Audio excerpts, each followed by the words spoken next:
Welcome to Ujjwala Manjrekar's channel. This is Art of Living. Today we are preparing cabbage recipe. कोबीची भाजी आपण आज महाराष्ट्रीयन पद्धतीने करणार आहोत. घटक पदार्थांचे गुणधर्म देखील मी सांगणार आहे. ऐका, अजिबात स्किप करू नका. आवडले तर लाईक, शेअर, सबस्क्राइब नक्की करा. चला तर करूया महाराष्ट्रीयन पद्धतीची कोबीची भाजी. त्यासाठी आपण गॅस आणि मायक्रोवेव्हचा वापर करणार आहोत. मी एक मीडियम साईज कोबी घेतला व असे त्याचे 2 उभे भाग केले. आता अर्ध्या कोबीचे परत उभे 2 भाग करायचे आणि तिरक्या स्लाइसेस करण्यास सुरुवात करायची, म्हणजे आपल्याला कोबी उभ्या थ्रेड फॉर्ममध्ये मिळतो. अशा पद्धतीने कोबी कापला तर तो आपल्याला धाग्यासारखा लांब लांब मिळतो. कोबी कापता कापता आपण कोबीचे फायदे तोटे देखील जाणून घेऊया. अजिबात स्किप करू नका, हे तुम्हाला नक्कीच फायद्याचे ठरेल. कोबी हे फायबर, फोलेट, पोटॅशियम, मॅग्नेशियम, जीवनसत्व ए आणि के तसेच इतर अनेक पोषक तत्वांनी परिपूर्ण आहे.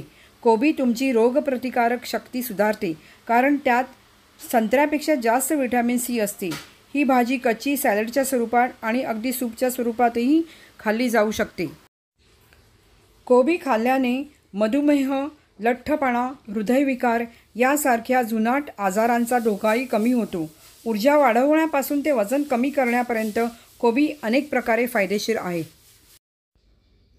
कोबी कर्करोगास प्रतिबंध करतो. कोबीमुळे जळजळ नियंत्रित होते. मेंदूच्या आरोग्यासाठी देखील कोबी चांगला. रोगप्रतिकारक शक्ती कोबीमुळे वाढते. कोबीमुळे दृष्टी सुधारण्यास मदत होते. कोबी बद्धकोष्ठता पण दूर करतो. कोबीमधले पोटॅशियम रक्तदाब योग्य व नियंत्रित ठेवण्यास मदत करतो. कोबीचे सेवन केल्याने उच्च रक्तदाब कमी होण्यास मदत होऊ शकते. कोबीमधील व्हिटॅमिन के हाडांच्या आरोग्यासाठी आवश्यक आहे, कारण ते कॅल्शियम शोषण आणि हाडांचे खनिजीकरण करण्यास मदत करते. कोबीमुळे काही वेळा गॅस आणि ब्लोटिंग होऊ शकतं. विशेषतः जास्त प्रमाणात त्याचं सेवन केल्यावर हे नक्की होतं. कोबी शिजवून किंवा आंबवून खाल्ल्यास हा प्रभाव कमी करण्यास मदत करू शकते. कच्चा कोबी थायरॉईडच्या फंक्शनमध्ये देखील अडथळे आणतो. ॲलर्जी देखील होऊ शकते. त्यामुळे पित्ताच्या गाठी, खाज सुटणे किंवा पाचक अस्वस्थता यासारखी लक्षणे दिसू शकतात. शिजवण्याच्या पद्धती जसे की वाफवणे किंवा तळणे कोबीचे पौष्टिक फायदे टिकवून ठेवताना संभाव्य दुष्परिणाम कमी करण्यास मदत करू शकतात. चला, गुणधर्म ऐकता आपला सर्व कोबी कापून झाला आहे. तळाला भोके असलेले हे असे कुकरचे भांडे घ्यायचे व हा सर्व कोबी कापलेला जो आहे तो या भांड्यात घालून घ्यायचा. हे पहा असे. त्यानंतर हे भांडे कुकरच्या तळाला भोके नसलेल्या दुसऱ्या भांड्यावर ठेवायचे व ही दोन्ही कुकरची भांडी कुकरच्या स्टँडवर ठेवायची आणि आपला स्टँड रेडी करून बाजूला ठेवून द्यायचा.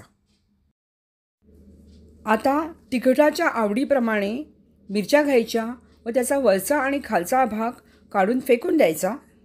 मिरच्या आपण अशा प्रकारे तिरक्या कापायच्या आहेत. मिरच्या तिरक्या कापण्यासाठी कात्रीचा किंवा सुरीचा देखील वापर करता येतो.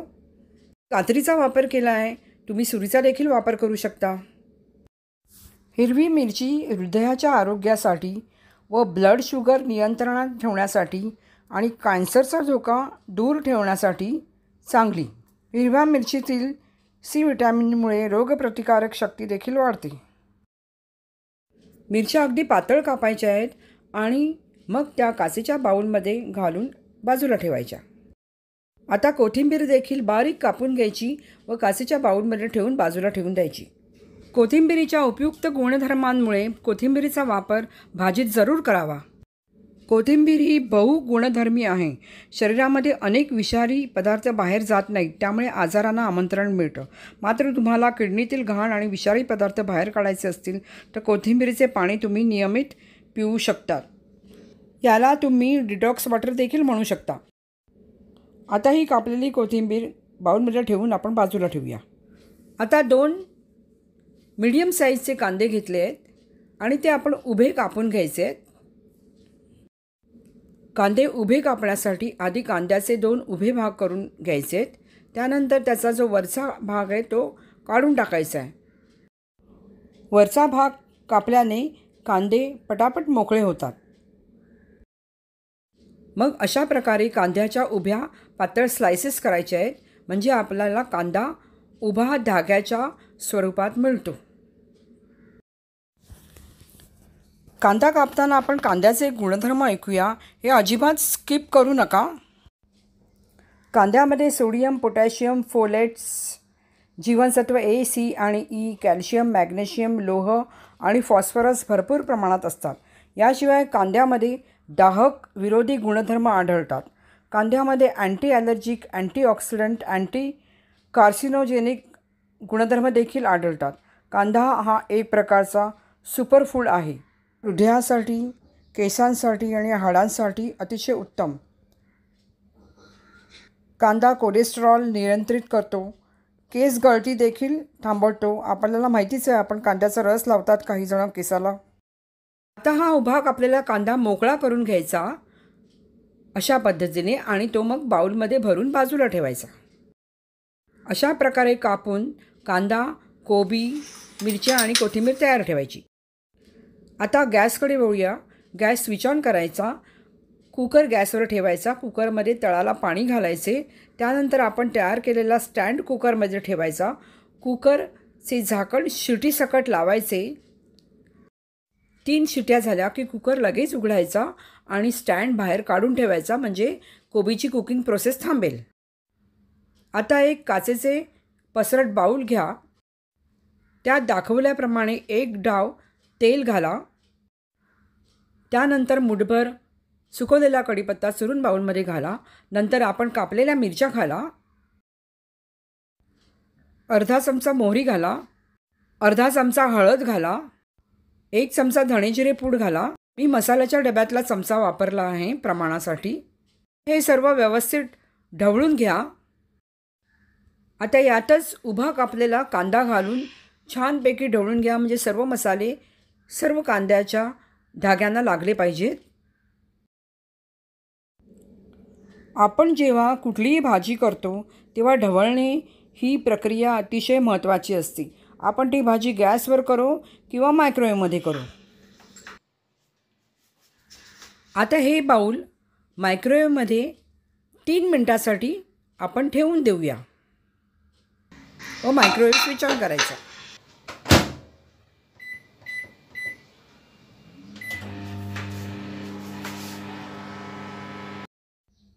तीन मिनटानंतर बाऊल मायक्रोवेव्हमधून बाहेर काढायचे. आता जो कोबी आपण कुकरमध्ये ठेवून उकडला तो कोबी आता आपण या बाऊलमध्ये घालायचा. कांदा आपला जवळजवळ 70 ते 80% शिजलेला आहे आणि कोबी देखील व्यवस्थित शिजलेला आहे. आता हे सर्व मिश्रण म्हणजे हे सर्व घटक पदार्थ व्यवस्थित ढवळायचे, म्हणजे कांदा आणि सर्व मसाले हे कोबीमध्ये व्यवस्थित सरमिसळ होऊन जातील. ढवळल्याने सर्व मसाले कोबीमध्ये मिक्स होतील. सर्व कोबीच्या धाग्यांना मसाले लागतील. तसेच कांदा देखील व्यवस्थित कोबीमध्ये मिसळेल. आता यातच चवीनुसार मीठ घालायचे. परत एकदा व्यवस्थित ढवळून घ्यायचे. मीठ व्यवस्थित सर्व घटक पदार्थांना लागले पाहिजे. ढवळण्याची प्रक्रिया अगदी व्यवस्थितपणे करणे हे फार जरुरीचे आहे. त्यामुळे सर्व मसाले सर्व कोबीच्या धाग्यांना तसेच कांद्यांच्या धाग्यांना देखील लागतील आणि आपली भाजी चविष्ट होईल.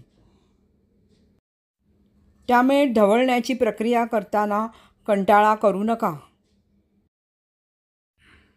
पहा असे.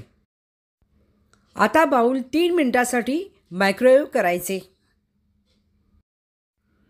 आपण 3 मिनिटांचा टाईम लावायचा.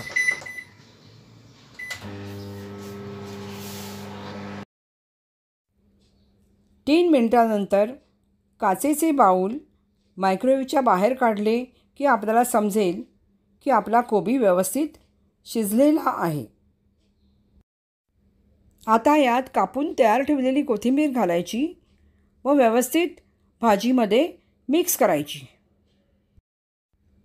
कोथिंबिरीचे गुणधर्म अफाट असतात व ते मी आधीच सांगितले आहेत. ते ऐकण्यास विसरू नका. ते अजिबात स्किप करू नका. त्यानंतर पाववाटी दाण्याचे कूट टाकायचे. हे ऑप्शनल आहे, नाही टाकले तरी चालेल. दाण्याच्या कुटाने भाजी आपली पौष्टिक तर होतेच, पण चवदार देखील होते. चविष्ट भाजी करण्यासाठी दाण्याच्या कुटाचा जरूर उपयोग करावा.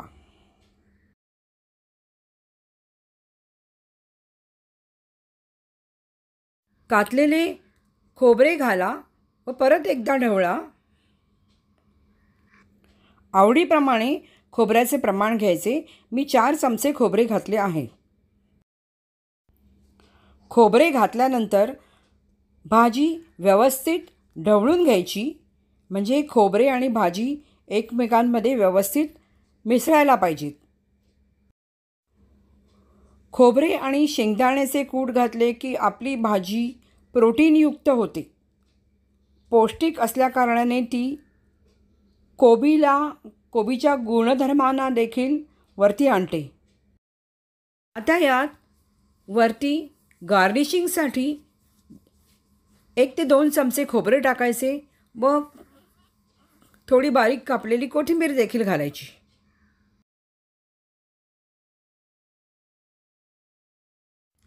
पहा, आपली टिपिकल महाराष्ट्रीयन पद्धतीने तयार केलेली कोबीची भाजी तयार आहे.